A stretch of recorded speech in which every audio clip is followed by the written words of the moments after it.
Want help to grow your business? Download BRiN, the world's first business advisor in your pocket. To find out more, visit BRiN.ai or search the App Store today.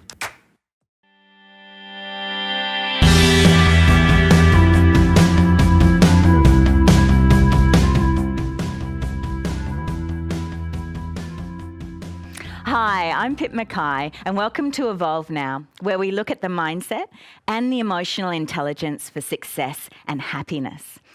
And in this program, we're going to cover how to manage and overcome negative emotions. And this is a really big issue for a lot of people because emotions really affect how successful we can become and our well-being. So what are we going to cover today? We're going to look at what emotions are and how they affect us, why suppressing emotions doesn't work and what does work instead, how emotions affect our health and well-being and what to do about it, the fastest way to emotional intelligence, and a simple process for clearing negative emotions for greater success and happiness. So let's get started. So why are emotions important? We hear a lot nowadays about emotional intelligence. Once upon a time, nobody ever talked about emotions. It was like just suppress emotions. And a lot of that has a cultural context because when people are going through the Second World War or the Depression, people felt a need to suppress their emotions to just get on with it.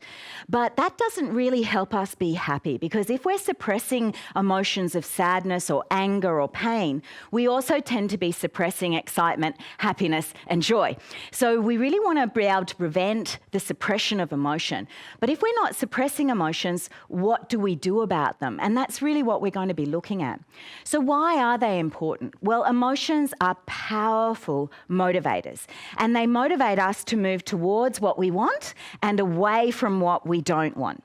So if you think about it, if you're thinking about setting up a business and you're terrified of the idea of being in business, well, you're likely to move away from that and distract yourself with something else.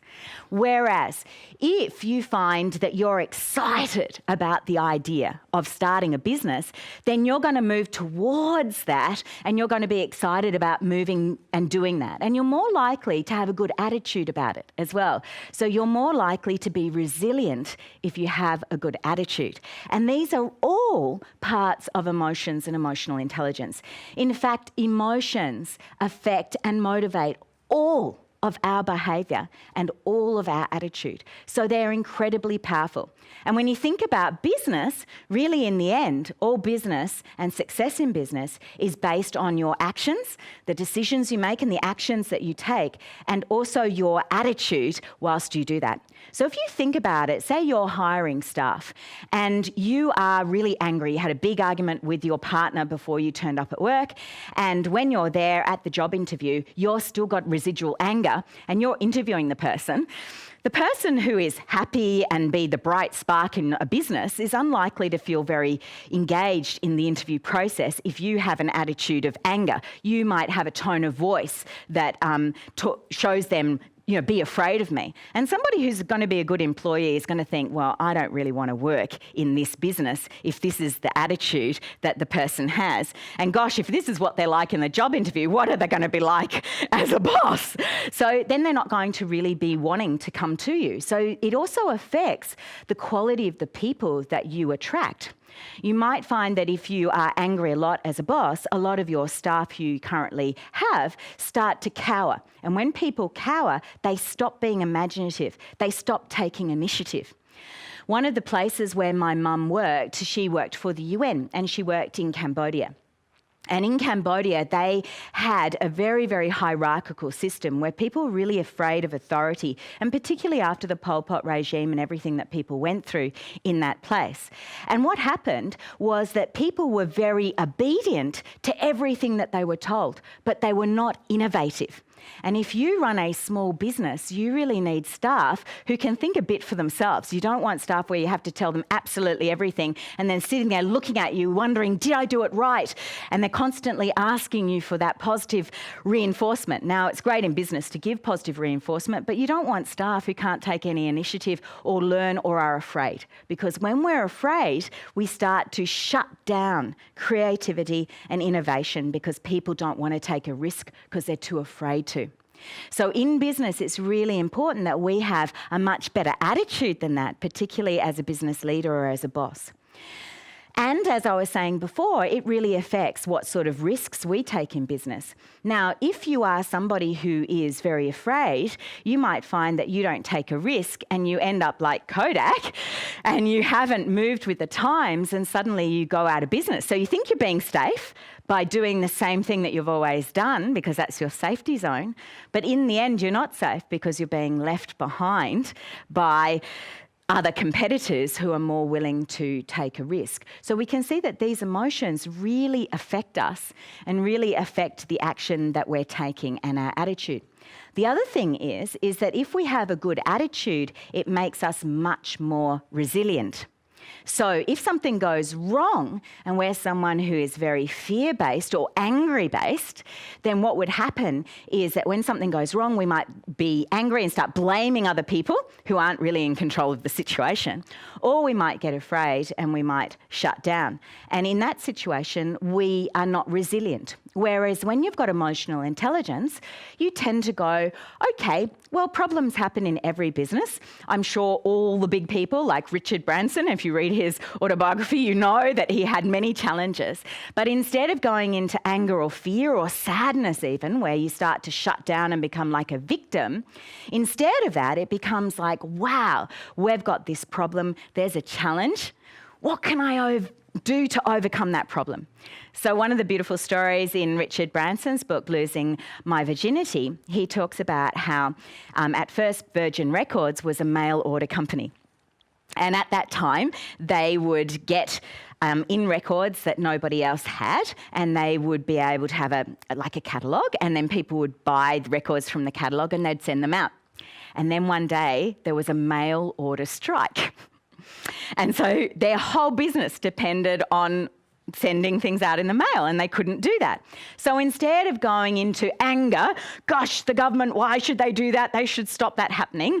Or fear, oh no, what are we going to do now? Or sadness, oh no, why does this always happen to me? He didn't have any of those responses at all. He was like, wow, what can we do instead?